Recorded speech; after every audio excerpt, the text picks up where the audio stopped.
श्री गणेशाय नमः. श्री सरस्वतये नमः. श्री गुरुभ्यो नमः. श्री कुलदेवतायै नमः. श्री सीतारामचंद्राभ्यां नमः. श्री सद्गुरु साईनाथाय नमः. हा साई लहानाहून अत्यंत लहान व मोठाहून अत्यंत मोठा आहे. ब्रह्मदेवापासून ते लहानशा झुडपापर्यंत सर्व जातीच्या वस्तू तोच आहे. अशा सद्वस्तूला रंग, रूप व काही आकार देऊन डोळ्यांनी पाहण्याची अंतःकरणात इच्छा उत्पन्न झाली. सूर्योपासक दिव्याची वात पेटवून सूर्याची भक्तिभावाने आरती करतात किंवा गणपतीचे भक्त गुळाचा गणपती करून त्याला गुळाचाच नैवेद्य दाखवतात. अथवा काही लोक महासागरातून ओंजळीने पाणी घेऊन त्यानेच त्याला अर्घ्य देतात. हे सर्व वरवर पाहता योग्य नव्हे, परंतु सूर्य व सागर हे अत्यंत उदार मनाचे असल्याने ते भक्तांचा भाव पाहतात. त्यांचे उचित किंवा अनुचित याकडे कुठले लक्ष? भक्ताचा गौरव करणे हाच त्यांचा हेतू असतो. समानशीले वसनेसु सख्यम हा जरी सामान्य नियम असला तरी देह आणि आत्मा यांचे एकत्र राहणे हा याला मोठा व न टाळता येण्यासारखा अपवाद आहे. स्वभावाने जरी एकमेकाहून हे अगदी वेगळे असले तरी त्या दोघांची मैत्री आश्चर्यकारक आहे. एकास दुसऱ्याशिवाय करमत नाही, एक क्षणही ते वेगळे राहत नाही.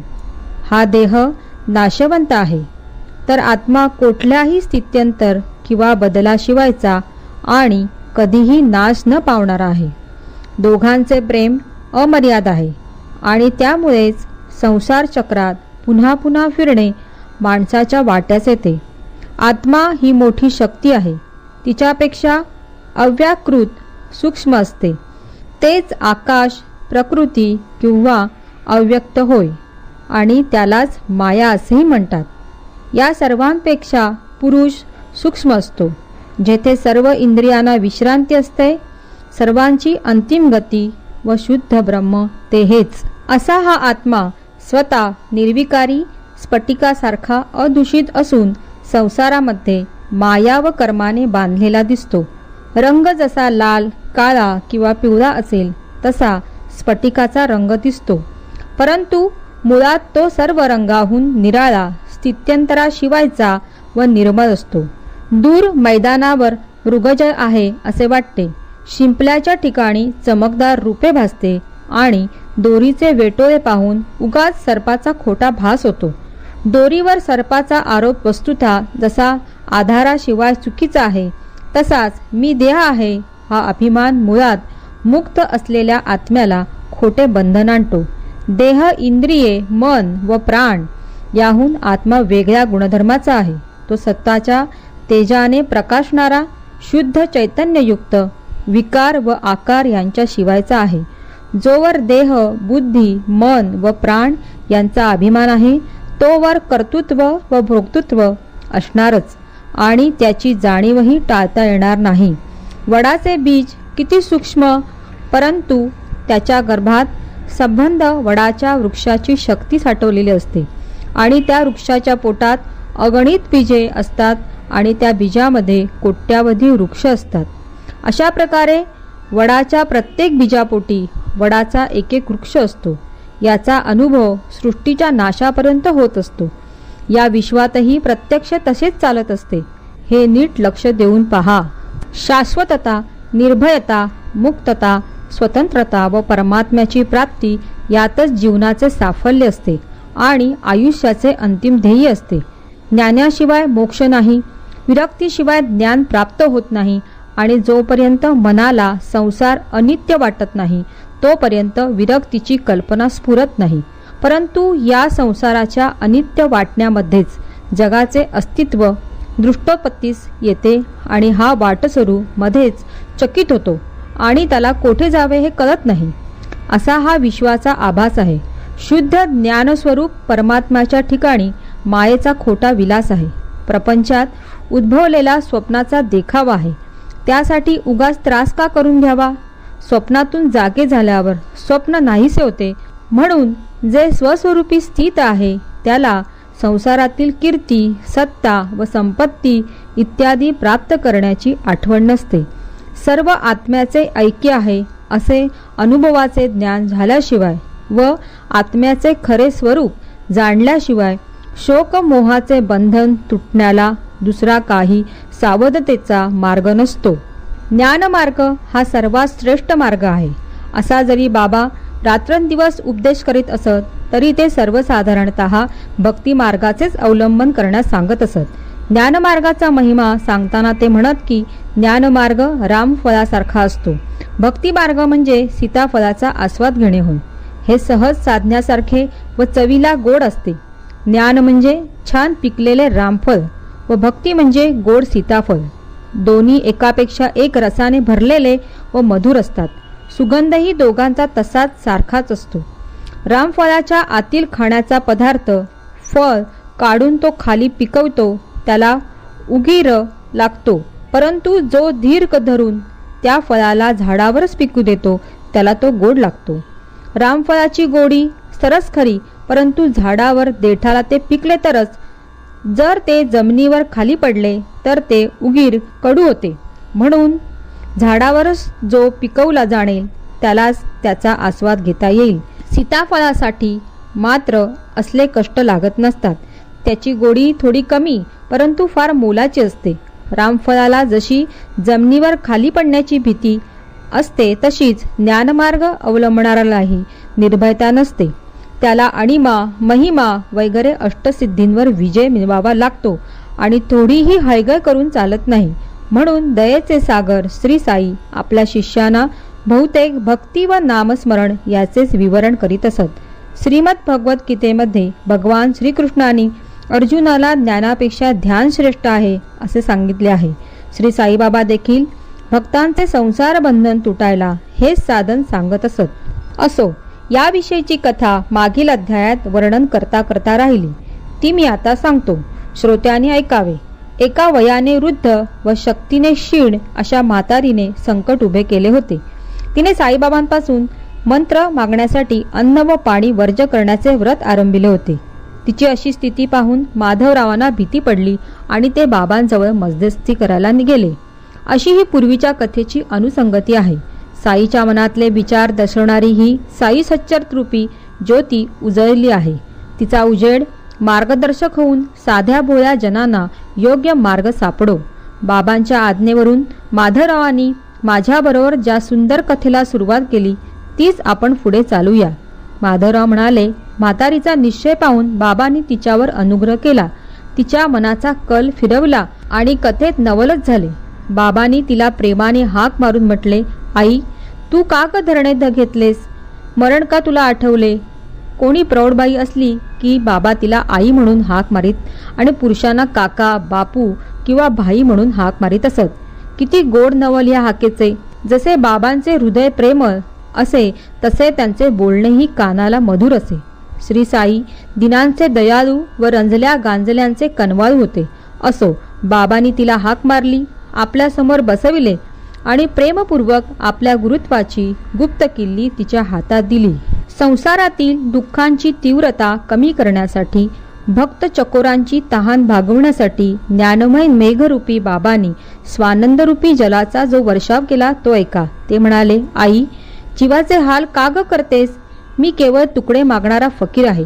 माझ्याकडे प्रेमाने पहा. खरेच मी लेक आणि तू आई आहेस. आता माझ्याकडे लक्ष दे. तुला एक नवलाची गोष्ट सांगतो जी तुला खूप सुख देईल. पहा, माझा गुरु मोठा अवलिया व कृपेचा सागर होता. त्याची सेवा करून करून मी दमलो, परंतु तो मला कानमंत्र देत नव्हता. माझ्या मनातील प्रबळ इच्छा होती की त्याची कास सोडू नये आणि खूप प्रयत्न करून त्याच्या मुखानेच मंत्र घ्यावा. सुरुवातीला त्याने मला लुबाडले. माझ्याकडून 2 पैसे मागितले. मी ते लगेच देऊन टाकले आणि मंत्राच्या शब्दासाठी खूप विनंती केली. माझा गुरु पूर्ण काम होता. त्याला 2 पैशाचे काय काम? शिष्याकडून पैसे मागतो, त्याला निष्काम कसे म्हणावे? परंतु अशी शंका मनात येऊ देऊ नका. त्याला व्यावहारिक पैशाची इच्छा स्वप्नातही नव्हती. पैशाशी त्याला काय कर्तव्य? निष्ठा व सबुरी हेच ते 2 पैसे होते, दुसरे नव्हते. मी ते लगेच देऊन टाकले. आणि त्यामुळे गुरुमाऊली माझ्यावर प्रसन्न झाली. धैर्य म्हणजेच सबुरी, तिला कधीही दूर सारू नकोस. प्रसंग केव्हाही व कसाही जड पडला तरी हीच परपार नेईल.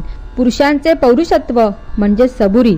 ती संताप व दीनता घालविते, युक्ती प्रयुक्तीने संकट निवारते आणि सर्व भीती बाजूला सारते. सबुरीच्या वाटेला यश देते आणि विपत्ती 12 दिशांना पळून जाते. येथे अविचाररूपी त्रासदायक गोष्ट कोणाला ठाऊक नसते. सबुरी ही सद्गुणांची खाण व सद्विचाररूपी राजाची राणी आहे. निष्ठा व सबुरी या सख्या बहिणी असून एकमेकींना जीव की प्राण असतात. सबुरीशिवाय मनुष्य प्राणाची स्थिती दीनवाणी होते. पंडित असो वा मोठा गुणवंत असो, हिच्याशिवाय त्याचे जीवन व्यर्थ असते. गुरु जरी स्वतः समर्थ असला तरी शिष्याकडून त्याला तीव्र बुद्धीची, सबळ श्रद्धेची व धैर्ययुक्त सबुरीची अपेक्षा असते. दगड व हिरा हे दोन्ही सहाणेवर घासले तर स्वच्छ होतात, परंतु दगड दगड राहतो आणि हिरा मात्र तेजाळ होतो.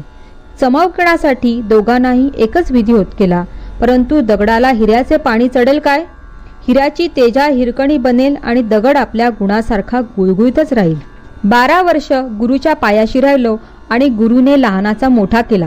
गुरुच्या पोटात अत्यंत प्रेम होते आणि मला अन्न वस्त्राचा तोटा नव्हता.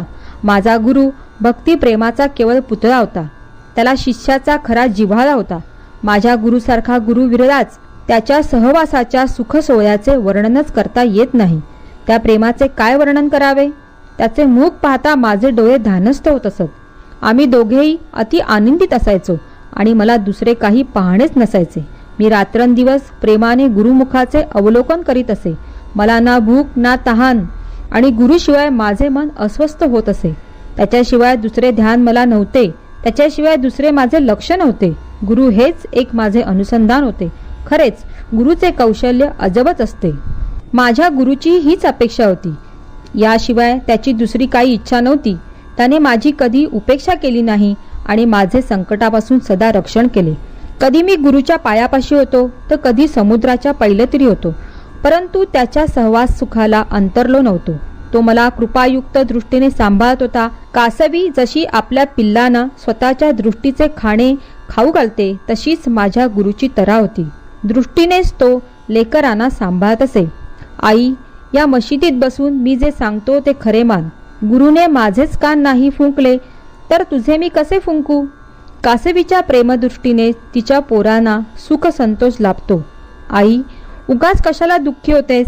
मला उपदेश गोष्टी ठाऊक नाही. कासवी नदीच्या एका किनारी व तिची पोरे पलीकडच्या वाळवंटावर असताना दृष्टादृष्टीनेच त्यांचे पालन पोषण होते. म्हणून म्हणतो, मंत्राच्या व्यर्थ खटपटी कशासाठी पाहिजेत? तर आता तू जा व अन्न खा. जीव धोक्यात घालू नकोस. माझ्याकडे फक्त लक्ष दे, म्हणजे परमार्थ हातात येईल. तू माझ्याकडे अनन्यपणे पहा आणि मीही तुझ्याकडे तसाच पाहीन. याशिवाय दुसरे काही माझ्या गुरुने मला शिकवलेच नाही. साधन संपत्तीची गरज नाही. 6 शास्त्रांच्या निपुणतेची जरूर नाही. फक्त एक पुरता विश्वास असावा की गुरुच करता व हरता आहे. म्हणूनच गुरुचे महत्त्व फार मोठे आहे. गुरु साक्षात ब्रह्मा, विष्णू व महेश्वर आहे. असे जो कोणी गुरुची ही स्थिती जाणतो तो त्रैलोक्यात धन्य होय. अशा प्रकारे त्या म्हातारीला बाबांनी बोध केल्यावर ती गोष्ट तिच्या मनात ठसली आणि तिने बाबांच्या चरणावर मस्तक ठेवून आपले व्रत थांबविले.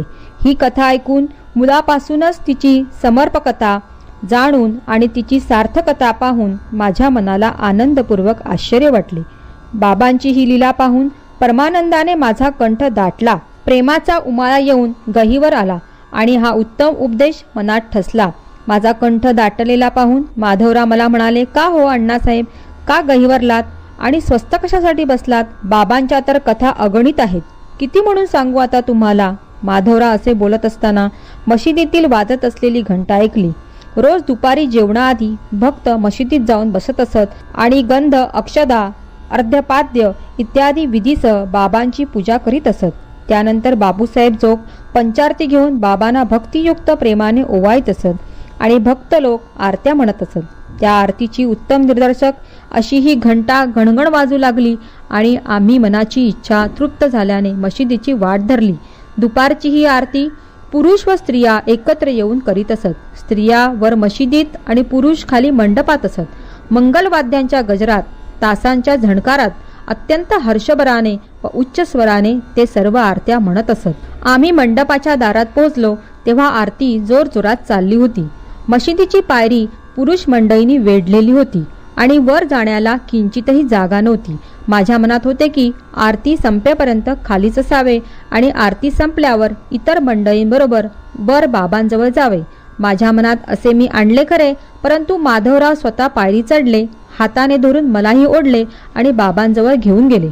बाबा आपल्या जागी बसून स्वस्तपणे चिलीम पित होते आणि समोर जोग डाव्या हाताने घंटा वाजवीत पंचारतीने त्यांना ओवाळत होते. अशा या आरतीच्या ऐन रंगात माधवराव बाबांच्या समोर उजव्या बाजूस स्वतः बसले आणि मलाही बसविले. मग शांतमूर्ती संतांचे मुकुटमणी बाबा मंजूळ शब्दात मला म्हणाले, श्यामरावांनी काय दक्षिणा दिली ती मला दे. मी म्हणालो, बाबा हे श्यामराव येथेच आहेत.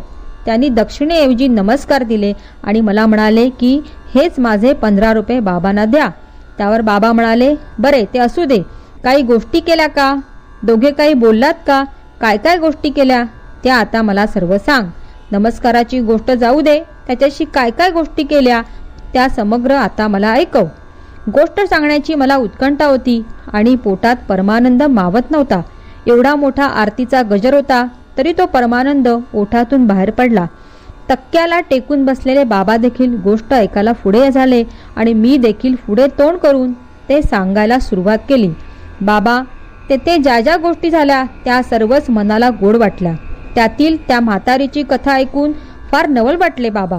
श्यामरावांनी ती कथा सांगितल्यावर आपली कळकळ मला दिसून आली आणि त्या कथेच्या रूपाने माझ्यावर अनुग्रहच केला असे निश्चित वाटते. त्यावर बाबा मोठ्या उत्सुकतेने म्हणाले, सांग ती मला सगळी कथा पाहू. असे ते नवल आणि कसा तो अनुग्रह. गोष्ट मी ताजीच ऐकलेली होती, शिवाय मनात फारच ठसलेली होती.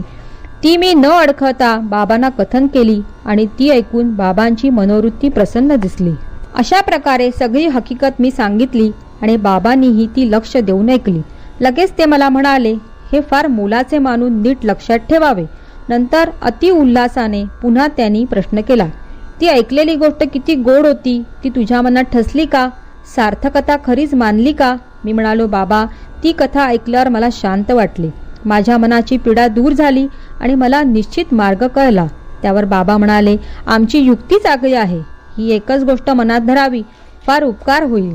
आत्म्याचे नीट अनुभवजन्य ज्ञान प्राप्त करणे आणि त्यासाठी त्याचे ध्यान करणे हेच आत्म्याचे अनुष्ठान होय आणि त्यामुळेच वृत्तीचे समाधान होते. सर्व इच्छांपासून मुक्त होऊन सर्व प्राणांमध्ये वास करणारा परमेश्वर मनात आणावा, म्हणजे व्यवस्थित ध्यान होईल आणि जे प्राप्त करायचं आहे ते प्राप्त होईल. केवळ मूर्तिमंत जे ज्ञान, चैतन्य अथवा अत्यंत आनंद तेच माझे स्वरूप जाण आणि त्याचे नित्य ध्यान करीत जा. हे साधले नाही तर माझे सगुण साकार रूप लक्षात आणून नखापासून शेंडीपर्यंत मला रात्रंदिवस मनात आण. असे माझे ध्यान करता करता वृत्ती एकाग्र होईल आणि ध्याता ध्यान व ध्येय यांचे भान नष्ट होऊन जाईल. अशा प्रकारे हा तिघांचा समुदाय नाहीसा झाला म्हणजे ध्यान करणाऱ्याला अत्यंत चैतन्यता प्राप्त होईल. हेच ध्यान करण्याचे अंतिम उद्दिष्ट आहे. त्यामुळेच ब्रह्माशी ऐक्य तुला प्राप्त होईल. कासवी नदीच्या अलीकडच्या काठावर असते तर तिची पिल्ले पलीकडच्या काठावर असतात. त्यांना दूध किंवा आईची ऊब मिळत नाही, परंतु फक्त आईची दृष्टीच त्या बालकाचे पोषण करीत असते. पिल्लांनी सदा आईचे ध्यान करायचे असते, दुसरे काही करायचे नसते. त्यांना दूध नको आणि चारा किंवा अन्नही नको. आईकडे पाहणे हेच त्यांचे पोषण असते. हे जे कासवीचे पिल्लाकडे परत पाहणे म्हणजे प्रत्यक्ष अमृताची वृष्टीच होय. त्यामुळे पिल्लांना जसा स्वानंदरूपी पोषणाचा लाभ होतो तसाच गुरु शिष्यानाही एकरूप बनण्याचा लाभ होतो. याप्रमाणे साईबाबांच्या तोंडचे शब्द निघाले आणि आरतीचा गजरही थांबला. सर्वांनी श्री सच्चिदानंद सद्गुरू साईनाथ महाराज की जय असा पुकार केला. निरांजन दाखवण्याचा विधी संपला आणि आरतीसुद्धा तपशीलवार आटोपली. मग बापूसाहेब जोग खडीसाखर अर्पण करू लागले. म्हणून बाबांनी आपल्या हाताचा पंजा पुढे केला. त्यात नेहमीप्रमाणे जोगाने ओंजळभर खडीसाखर नमस्कारपूर्वक अत्यंत प्रेमाने घातली व बाबांनी ती संबंध खडीसाखर माझ्या हातात रिकामी केली आणि म्हणाले, मी सांगितलेली ही गोष्ट लक्षात ठेवली तर या साखरेसारखी स्थिती होईल. त्यावर मी बाबांना अभिवंदन करून हेच कृपेचे दान मागितले. हेच आशीर्वादाचे शब्द मला पुरे आहेत, मला सांभाळून घ्या. त्यावर बाबा म्हणाले, ही कथा ऐकावी, तिचे मनन करावे आणि त्याचे पुन्हा पुन्हा चिंतन करावे, म्हणजे ही चांगली लक्षात राहील, सारखी आठवेल आणि अत्यंत आनंदाची प्राप्ती होईल. अशा प्रकारे जे काही तू कानाने ऐकलेस ते जर तू मनात धरशील तर स्वतःच्या कल्याणाची खाणच तुझ्यासाठी उघडेल आणि तुझी सर्व पापे धुवून निघतील. सोसाट्याचा वारा चालला म्हणजे समुद्रावर लाटा उसळतात आणि असंख्य बुडबुड्यांसह फेसांचा साठा किनाऱ्यावर येऊन आदळतो. लाटा, बुडबुडे, फेस, भोवरे हे सर्व एकाच पाण्याचे विविध प्रकार असतात. सर्व दृष्टीचा भ्रमाचा पसारा असतो. वारा शांत झाला की ते विरून जातात. हा काय प्रकार झाला असावा? हे सर्व नाश पावले म्हणावे का? तर हा सर्व मायेचा खेळ जाणून झाले गेले सारखेच आहे असे समजावे. सृष्टीची ही अशीच घडामोड असते. म्हणून विवेकसंपन्न माणसाला त्याचे कौतुक नसते. ते नाशवंत वस्तूची आसक्ती ठेवून नसतात आणि शाश्वत वस्तूंची जोड साधून घेत असतात. ज्ञानापेक्षा ध्यानाचे महत्त्व जास्त आहे, परंतु त्यासाठी यथार्थ ज्ञान असावे लागते. सद्वस्तूंचा सर्वतोपरी समज किंवा बोध झाल्याशिवाय त्याचे नीट ध्यान साधत नसते. आत्म्याचे चांगले अनुभवजन्य ज्ञान हे ज्ञानाचे मूळ होय. यालाच अंतर्यामी आत्म्याचे अनुष्ठान म्हणतात. परंतु जो विशेष मुद्दे किंवा गोष्टी शिवायचा आहे त्याला ध्यानात कसा आणता येईल? तो तर फसवू जातो. तर अंतर्यामी आत्मा हाच ईश्वर होय आणि जो ईश्वर तोच गुरु होय. तिघांमध्ये भेद मुळीच नसतो. पुन्हा पुन्हा चिंतन चांगले पक्के झाले आणि ध्याता व ध्यान एकमेकात मिसळून गेले म्हणजे दिवा जसा अजिबात वारा वाहत नसताना स्थिर असतो त्याप्रमाणे चित्ताला शांतता येते आणि तिला समाधी म्हणतात. सर्व इच्छा आकांक्षांपासून अगदी मुक्त होऊन तो सर्व प्राण्यांचा अंतर्यामी आहे असे जाणून आपल्याशिवाय जगात दुसरे काहीच नाही हे समजून कसलीही व कोणाचीही भीती नसलेली स्थिती प्राप्त झाली की तो ध्यानात येतो. मग अविद्येमुळे उत्पन्न झालेल्या कर्माच्या बंधनाचे संबंध तटातट तुटतात, विधी निषेधाचे निर्बंध सुटतात आणि मुक्तीचा आनंद लुटायला मिळतो. आधी आत्मा आहे की नाही, तो एकच आहे की ठिकठिकाणी निरनिराळा आहे आणि तो कर्म करणारा आहे की तो कर्म करीतच नाही हे पाहण्यासाठी 6ही शास्त्रे धुंडाळावीत. सर्व प्राण्यांमधील आत्मे एकच आहेत याचा प्रत्यक्ष अनुभव घेणे हीच ज्ञानाची पराकाष्ठा आहे. मोक्षाची व परमानंदाची उत्पत्ती खरी तेथूनच आहे.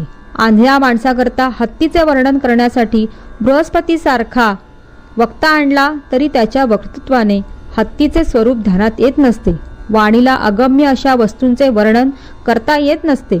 वक्त्याचे तोंड आणि श्रोत्यांचे कान काय गेलेले डोळे परत आणतील? हत्तीचे खरेखुरे स्वरूप पाहण्यासाठी केवळ डोळे हेच उपयोगी पडणारे असतात. डोळे नसताना आंधळ्याच्या अनुभवाला हत्ती कसा येईल? तसेच गुरु जेव्हा दिव्य नेत्र देईल तेव्हाच ज्ञानाचा ठेवा हाती येईल. साईबाबा स्वतः संपूर्ण अनुभव ज्ञानाचा साठा आहे. त्यांच्या स्वरूपाचे यथास्थित ज्ञान करून घेणे हेच त्यांच्या ध्यानाचे अनुष्ठान व दर्शन आहे. अविद्या, काम व कर्म यांच्या बंधनापासून संपूर्णपणे मोकळे होण्यासाठी दुसरे काही साधन नाही हे लक्षात ठेवा. साई नाही तुमचा किंवा आमचा, तो तर खरोखर सर्व प्राण्यात वास करणार आहे. सूर्य जसा सगळ्या जगाचा आहे तसाच हा सर्वांचा आहे. आता त्याचे सर्वसाधारण व अमूल्य बोल ऐका. वेळोवेळी म्हटलेले ते बोल लक्षात ठेवले तर तुमचे हित सदा सर्वदा सफल होईल. पूर्वजन्मीचे ऋणानुबंध असल्याशिवाय कोणीही कोठेही जात नाही. म्हणून माणसांनाच काय पशुपक्ष्यांनाही हडहड करू नकोस. आल्या गेल्याचा आदर कर. तहानलेला पाणी, भुकेलेला भाकरी, उघडे अंग असलेला वस्त्र आणि ठाव ठिकाणार नसणाऱ्याला बसण्यासाठी ओटा दिला तर श्रीहरीला संतोष होईल. तुझ्या मनात एखाद्याला पैसा कसा द्यावा अशी शंका वाटत असेल तर तो देऊ नकोस, परंतु त्याच्या अंगावर कुत्र्यासारखा ओरडू नकोस. कोणीही तुला 100 बोल बोलू दे, तू त्याला उलट कटू उत्तर देऊ नकोस. सदा सहिष्णुता धरली तर अमर्याद सुख लाभेल. दुनिया इकडची तिकडे झाली तरी आपण मागे पुढे होऊ नये. आपल्या जागी अगदी स्वस्थ राहून दुनियेतले कौतुक तेवढे पाहावे. तुमच्या आमच्यामधील भिंत पाडून टाका. म्हणजे जाण्या येण्याचा प्रशस्त मार्ग अगदी निर्धास्त होईल. मी तूपणाची भेदवृत्ती हीच ती गुरु शिष्यांमधील भिंत. ती निश्चितपणे पाडून टाकली नाही तर त्यांच्यामध्ये ऐक्यस्थिती प्राप्त होणे कठीण. अल्ला मालिक, अल्ला मालिक, त्याच्याशिवाय आपला कोणी संरक्षण करता नाही. त्याची करणी अलौकिक, अमौलिक आणि न कळणारी आहे. तो जे करील तेच होईल. त्याचा मार्ग तोच दाखवील. एकही क्षण न लागता वेळ येईल आणि आपल्या मनाची इच्छा पुरी होईल. ऋणानुबंधाच्या गाठी आहेत म्हणून तुमच्या आमच्या भेटी दैववशात झाल्या आहेत. तरी पोटात एकमेकांबद्दल प्रेम धरूया आणि सुख संतोषाचा अनुभव घेऊया. येथे कोण अमर आहे, कृतार्थ त्याला म्हणावा, त्याला परमार्थ लाभला आहे. नाहीतरी जोपर्यंत श्वासोश्वास चालतो तोपर्यंत जीव मात्र जिवंत राहत असतात. हे कृपावचन कानी पडले आणि माझे आतुर मन सुकावले. तहानलेल्या मला जणू काय पाणी लाभले आणि मी आनंदयुक्त झालो. जवळ अप्रतिम बुद्धी असेल व कधी न ढळणारी गाढ श्रद्धा असेल तरी साईसारख्या गुरुचे बळ लाभायला प्रबळ भाग्याचीच आवश्यकता असावी लागते. यातील सार पाहू जाता श्रीकृष्ण भगवान गीतेत जे बोलले तेच अगदी खरे आहे. म्हणजे सर्व भार कर्मावरच आहे. जसे कर्म केले असेल, जसे ज्ञान जोडले असेल आणि जसा अभ्यास केला असेल त्या प्रमाणात हीच साधले जाते. हेच या अध्यायातील तात्पर्य आहे आणि हेच येथील बोधामृत आहे. जे अनन्य भावाने माझे चिंतन करतात त्या नित्य योगमुक्त पुरुषांचा प्रपंच निर्वाह गोविंद पूर्णपणे चालवितो. हेच भगवद्गीतेचे वर्म येथेही लागू पडते. हा गोड उपदेश ऐकून माझ्या डोळ्यासमोर स्मृतीचे हे वचन उभे राहिले. तुम्ही जोर काढू लागा, दुधाची काळजी सर्वस्वी टाकून द्या. तुमच्या पाठीमागे दुधाची वाटी घेऊन मी उभाच आहे. परंतु म्हणाल की जोर मी काढावे आणि दुधाचे प्याले तुम्ही यथेच्छ प्यावे, तर असले मला ठाऊक नाही. माणसाचे कार्य करण्यासाठी तत्पर असावे. बाबांची शपथपूर्वक सांगितलेली वाणी प्रमाण मानून जे कोणी वर्तन करतील त्यांना येथे पृथ्वीवरच्या व स्वर्गातील सुखांची खाणच सापडली आहे असे जाणावे. आता श्रोत्यांना आणखी मी विनंती करतो की एक क्षण चित्त सुस्थिर करा आणि माझ्या अनुभवाची, निश्चयाला पोषक देण्याच्या साईबाबांच्या स्वभावाबद्दलची एक कथा ऐका. एखादे चांगले काम करण्याचा नेम धरला तर साई महाराज कसे उत्तेजन देतात आणि ओठ हलवल्याशिवाय कसा अनुग्रह करतात ते ऐका. भक्ताने बाबांना अनन्यपणे शरण जावे म्हणजे मग त्याला भक्तीचे कौतुक पाहायला मिळेल आणि बाबांच्या लीलेचे नित्य नवे आश्चर्य अनुभवायला मिळेल. असो, प्रातःकाळच्या प्रहरी झोपेतून जाग आल्यावर जर चांगल्या विचारांची लहर उठली तर तीच निश्चयाने वाढवावी. पुढे त्याच विचारांची आणखी जोपासना झाली तर अत्यंत संतोष होईल, बुद्धीचा विकास होईल आणि मनाला प्रसन्नता लाभेल. असे एका संतांचे वचन आहे.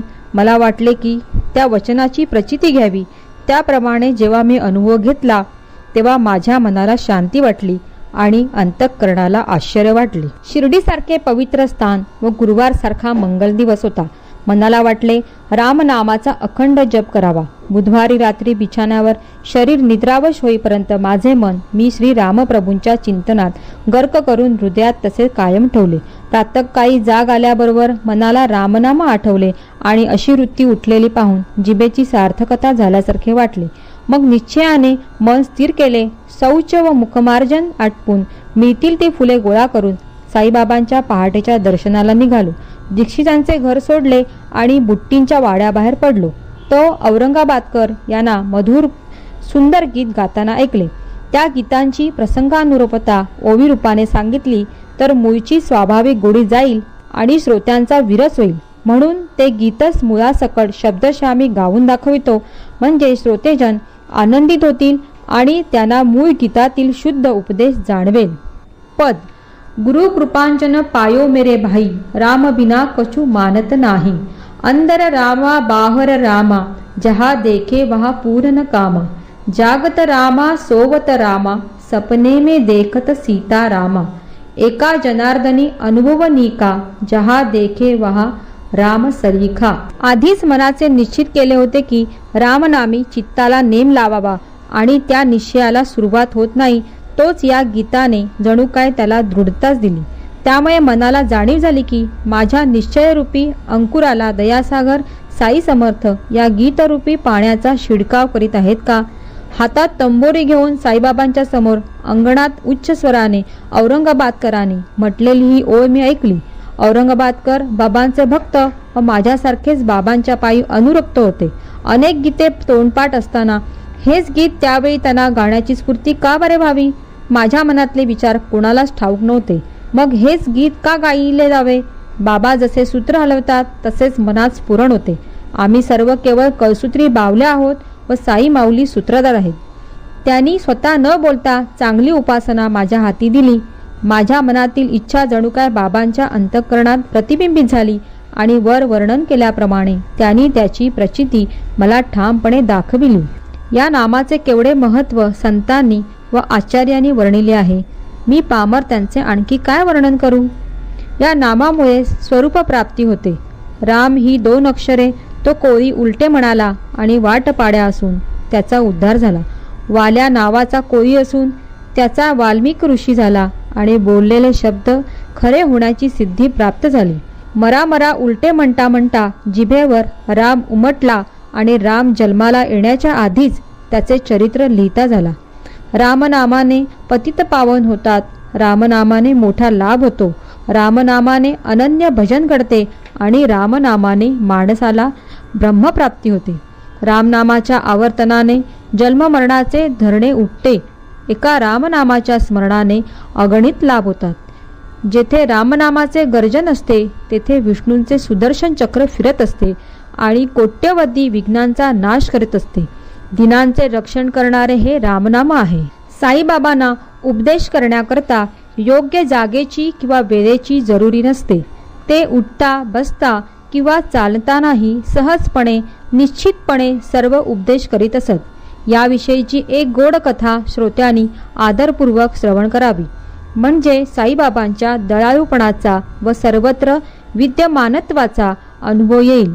एकदा एक श्रेष्ठ भक्त कोणा एकाची गोष्ट बोलत असताना स्वतः वाईट विचारांकडे ओढले गेले आणि निंदा करण्यात अगदी गढून गेले. चांगले गुण राहिले एकीकडे आणि निंदा तोंडातून दोन्ही बाजूनी जोरात वाहू लागली. मूळ गोष्टीचा चुथडा झाला आणि निंदेला ऊत आला. काही कारणाने कोणाचे आचरण निंद किंवा ठपका ठेवण्यासारखे असले तर त्याची कीव आणून त्याला आपल्यासमोर प्रबोधन करावे. निंदा कधी करू नये हे तर प्रत्येकजण स्वतः जाणतो, परंतु ही निंदा करण्याची वृत्ती दाबता दाबली जात नाही आणि पोटात मावत नाही. तेथून मग घशात येते. हळूहळू ओठावर येऊन सुखासमाधानाने बाहेर वाहते. खरेच निंदकासारखा त्रिभुवनात कोणी उपकार करणारा नाही. ज्याची तो निंदा करतो त्याचे तो नाना तऱ्हेने कल्याण करतो. कोणी रिठ्याने मळ काढतात, कोणी साबणादी साधनांनी व कोणी स्वच्छ पाण्याने मळ काढतात, तर निंदक जिभेने मळ काढतात. दुसऱ्यांवर करण्यासाठी स्वतःची मानसिक अधोगती जे सहन करतात त्याची उपकार करण्याची कृती मान होय. निंदक खरोखरीच अतिवंदनीय आहेत. ज्याची ते निंदा करतात त्यांना ते पावलोपावली सावध करतात. निंदेच्या निमित्ताने त्याचे दोष त्यांना जाणवितात आणि भविष्यातील अनेक प्रकारचे अनर्थ टाळवितात. त्यांच्या उपकारांची मी किती बरे स्तुती करू, ज्याच्या महानतेचे साधू संतांनी अनेक तऱ्हांनी वर्णन केले आहे. त्या निंदक जनांना माझा साष्टांग नमस्कार असो.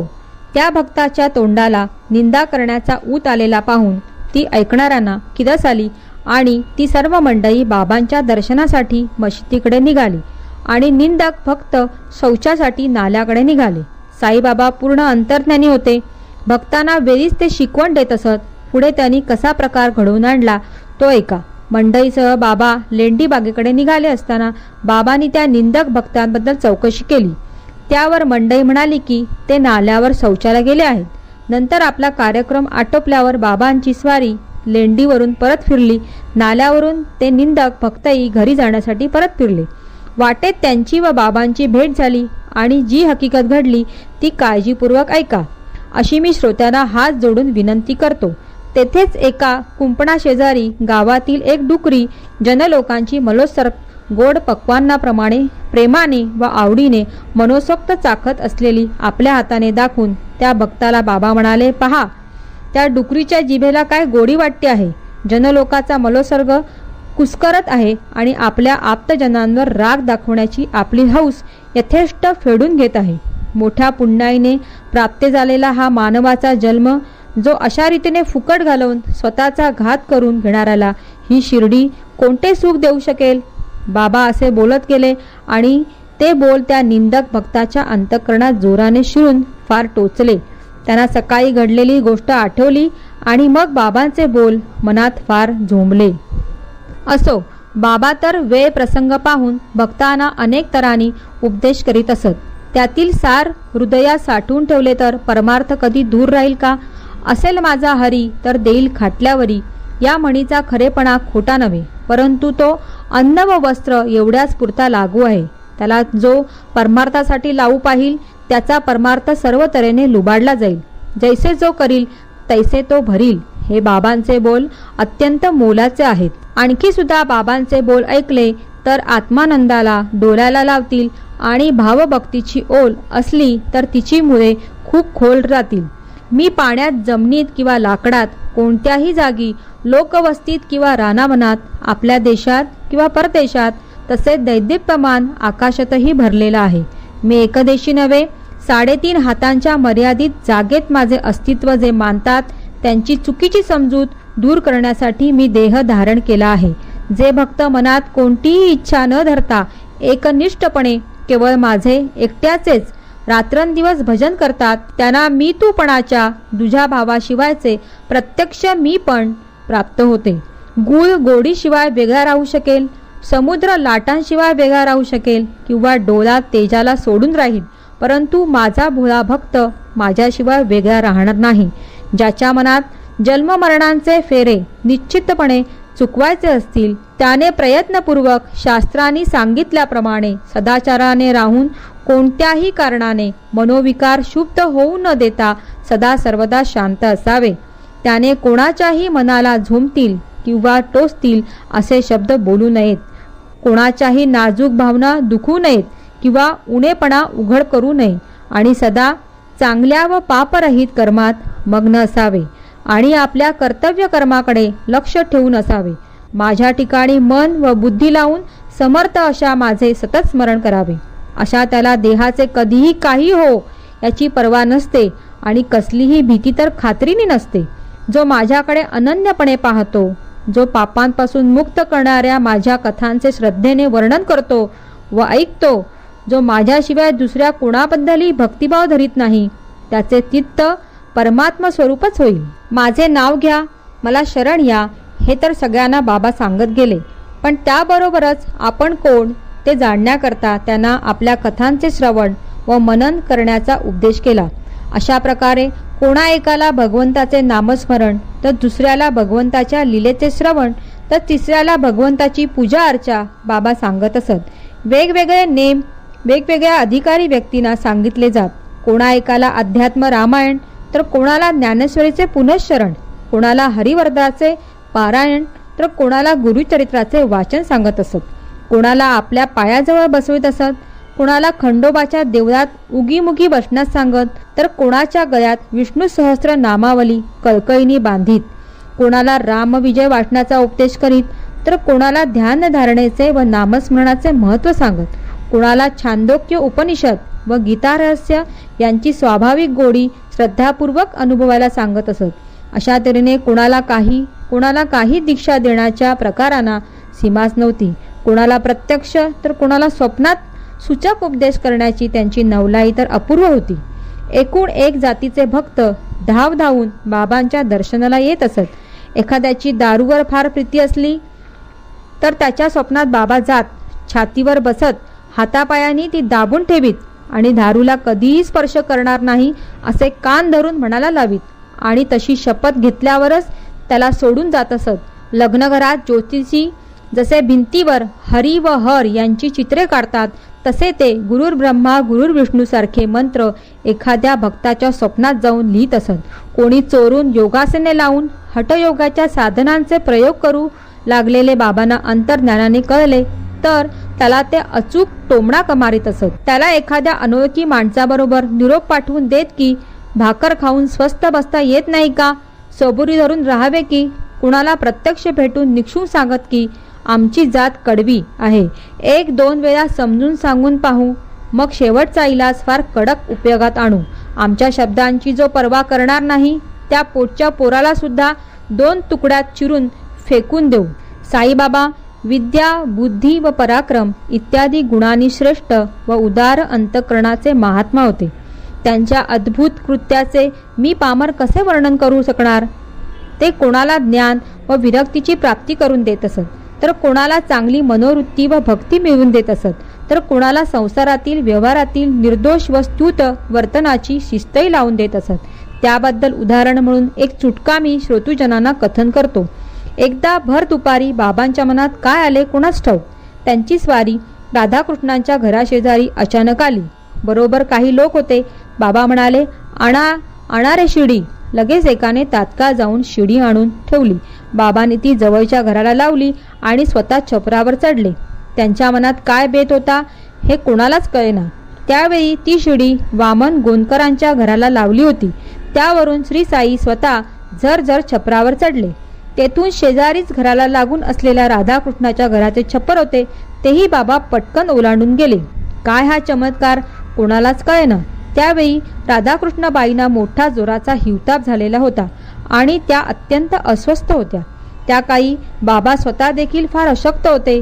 दोघे 2 बाजूंना धरू लागत तेव्हा ते चालू शकत असत. पण एवढी शक्ती त्यांना कोठून आली असो. लगेच दुसऱ्या बाजूंची छपराची उतरण ओलांडून ते छपराच्या कडेला आले. तेथे सुद्धा ती शिडी लावविली आणि खाली उतरून आले. जमिनीवर पाय लागताच त्या शिडीवाल्याला उशीर न करता तात्काळ आठवण ठेवून 2 रुपये काढून दिले. 2 ठिकाणी फक्त शिडी लावली, हेच काय ते मेहनतीचे काम. परंतु त्याची भरपाई बाबांनी एवढ्या मोठ्या तऱ्हेने फेडावी का. जमलेल्या लोकांमध्ये सहज कुतूहल उत्पन्न झाले की बाबांनी निसणवाल्याला इतका पैसा कसा काय दिला. कोणीतरी बाबांना विचारा असे म्हणू लागले. तेव्हा एकाने धीर करून बाबांना विचारले तर बाबांनी उत्तर दिले, कोणाच्याही श्रमाचा थोडाही भार फुकट घेऊ नये. कोणाकडून काम करून घ्यावे, परंतु त्याबरोबर त्याच्या श्रमाचा विचार मनात राहू द्यावा. आपल्या जीवाला असा नेम लावावा की कोणाचेही फुकटचे परिश्रम घेऊ नयेत. बाबा असे का करीत असत. त्याचे खरे वर्म कोणाला समजणार. त्यांचे त्यांनाच ठाऊक. संतांच्या मनातले अत्यंत गूढ असते. बाबांच्या तोंडचे शब्द हेच आम्हाला सर्वस्वी आधार आहेत. त्याप्रमाणे वागण्याचा निश्चय ठेवला तर संसारातील व्यवहार सुरळीत चालेल. असो, पुढील अध्यायाची गोडी या अध्यायापेक्षा जास्त चांगली असेल. एका मोलकर्णीची भाबडी पोर वेदांताच्या गूढ प्रश्नाचा उलगडा करून देईल. दासगणू हे प्रासादिक हरिदास यांनी सामान्य जनांवर उपकार करण्यासाठी संस्कृत भाषेतील ईशावास्य नावाचा उपनिषदांचे मराठी भाषांतर करण्याचा निश्चय केला. साई कृपेने ग्रंथ लिहिला, परंतु काही गूढ अर्थ राहिला आणि मनात संशय पडला. परंतु बाबांनी तो कसा फेडावा. शिर्डीत बसून दासगणूंना ते म्हणाले की तू पार्ल्याला जाशील तेव्हा काकासाहेब दीक्षितांची मोलकर्णी तुझ्या शंकेचे समाधान करेल. असो, त्या अध्यायात ईशावास्य उपनिषद रूपी कमलाच्या सभोवार वाणीची देवता सरस्वती रूपी भ्रमरी गुणगुणत गिरट्या घालीत त्या कमलाचा वास सेवन करण्याचे कलाकौशल्य चाणाक्ष श्रोत्यांनी उपयोगात आणावे. असो, पुढील अध्यायात हेच सांगितले जाईल. करता करविता दयासागर श्री साई आहे. श्रोत्यांनी सवडीप्रमाणे श्रवण करावे म्हणजे कल्याण होईल. हेमाडपंत साईबाबांना शरण आले आहेत. तसेच सर्व प्राण्यांमध्ये वास करीत असलेल्या परमेश्वराच्या ठिकाणी लीन झालेले आहेत. श्रोत्यांनी मला नीट लक्ष देण्याचे दान द्यावे. हे साईच्या कथांचे निरूपण गोड आहे. सर्वांचे कल्याण असो. अशा प्रकारे संत व सज्जन यांनी प्रेरणा केलेल्या भक्त हेमाडपंत यांनी रचलेल्या श्री साई समर्थ यांच्या सत्यचरित्राचा मत अनुग्रह भाग 2 नावाचा 19वा अध्याय समाप्त झाला. श्री सद्गुरू साईनाथांना अर्पण असो. सर्वत्र मंगल असो.